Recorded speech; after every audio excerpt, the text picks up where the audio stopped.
Şəm'ənti qəşəmdir, həmi pərvanə ləzzətli. Qoy sağı gətirsin sənə peymanə ləzzətli.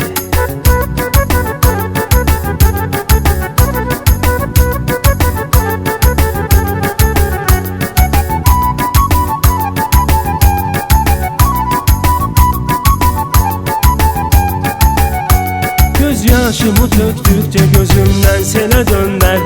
Sən yaxşı bilirsən, elə döndər, belə döndər. Ya Rəbb məni ahəstə həzin bir yelə döndər. Yarın qara saçlarla çəkib şanə ləzzətli. Yarın qara saçlarla çəkib şanə ləzzətli. Şəm'ənti qəşəmdir, həmi pərvanə ləzzətli. Qoy sağı gətirsin sənə peymanə ləzzətli. Şəm'ənti qəşəmdir, həmi pərvanə ləzzətli. Qoy sağı gətirsin sənə peymanə ləzzətli.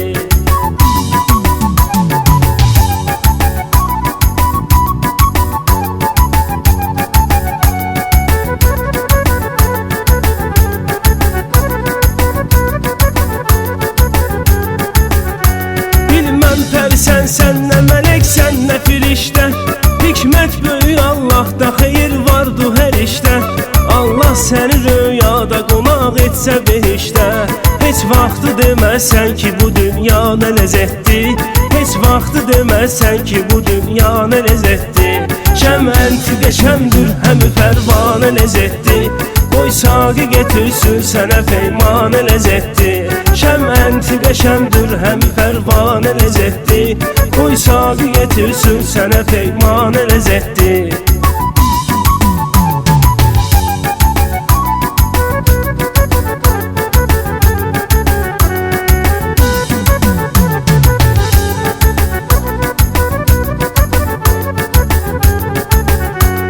Vüqar elə bir şair idi, dahidi dahi. Yandırmadadır cümlə xiridarları yahi.